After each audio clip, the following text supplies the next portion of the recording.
What drove you? Caring for nature, caring for climate change, or what? So that's a good question, because I think it's at the crux of why we're doing what we're doing. And I think it's super important that farmers think this way, the way I think and the way we got here. Profit, money, okay? Just like I talked about the 4 ways to make a profit, we're making a really good profit doing what we're doing. And the stimulus,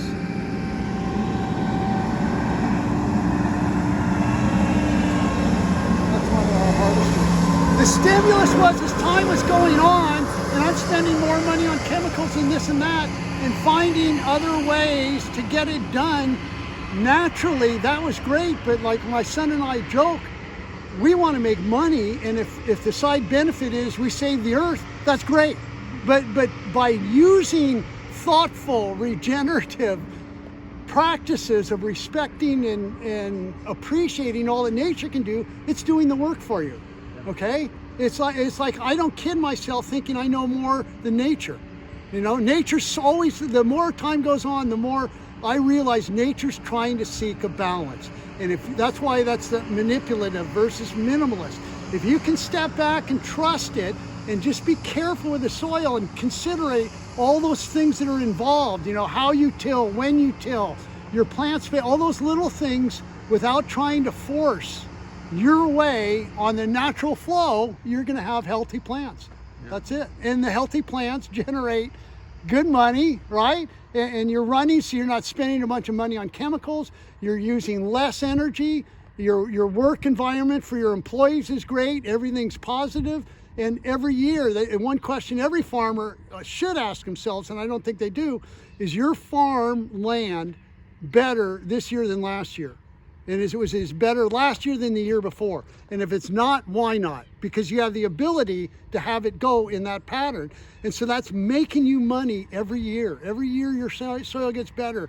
That's lessening a little disease, lessening a little water, lessening a little fertilizer, lessening tillage and use of energy. And so it's making you money. This is all, it's not, you don't have to be a total environmentalist to go this way. You can be a total capitalist pig and go this way, because the two go hand in hand. You take care of the soil, you get the crop, you get the money, your costs are down. And by the way, everything you're touching on your farm, the way you're treating it is beneficial for the environment.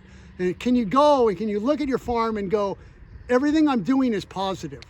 I mean, how many farmers can go, everything I'm doing is positive for the farm, or positive for my employees, or positive for the environment? You know, we do have to till, but we till targeted tillage, only as little as possible to create a seed bed and control weeds. Other than that, we try and we work about 3 inches deep, or we rip the furrows where we have compaction of this controlled traffic. Okay, so like this field right here,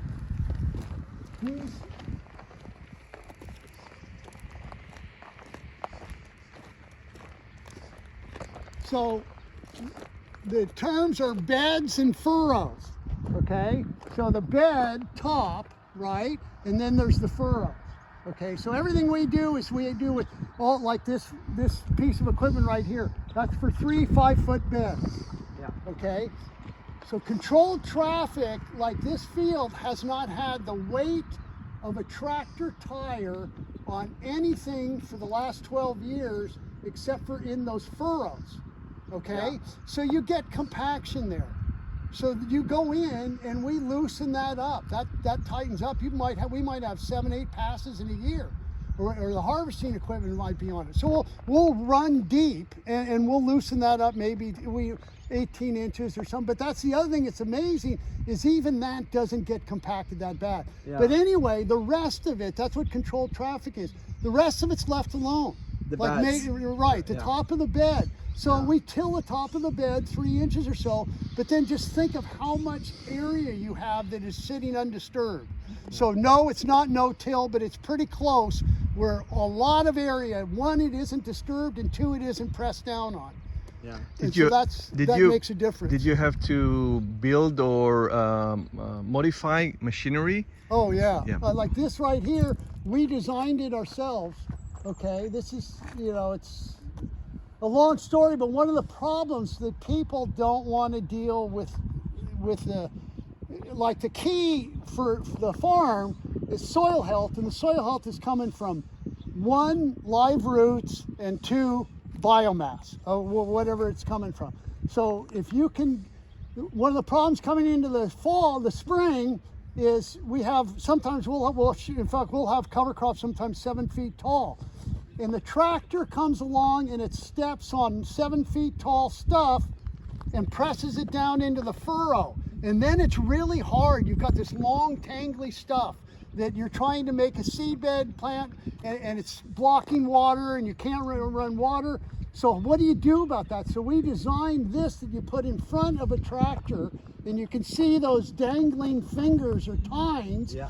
and they're running hydraulically, and so they'll run in front of the tractor and chop all the straw, the cover crop, in the furrow before the tires get to it and press it down. And then behind it we have a regular chopper, but that's just chopping all the top of the bed. Yeah. So like those are the things, almost every piece of equipment in this yard we have modified to fit, which is also a reason why there isn't a lot. Equipment manufacturers all their equipment's designed for compaction and for putting on chemicals. There's no thinking of, well, what are you going to do about biomass? So a lot of stuff we're getting from Europe, of stuff that's effective, that's good, that the farmers are more thoughtful, 1, and 2, they don't have the labor. Like we find we use a lot of tillage stuff that comes from Germany and Italy, Austria, Joker, we use it, it's not here now, but anyway, so we're finding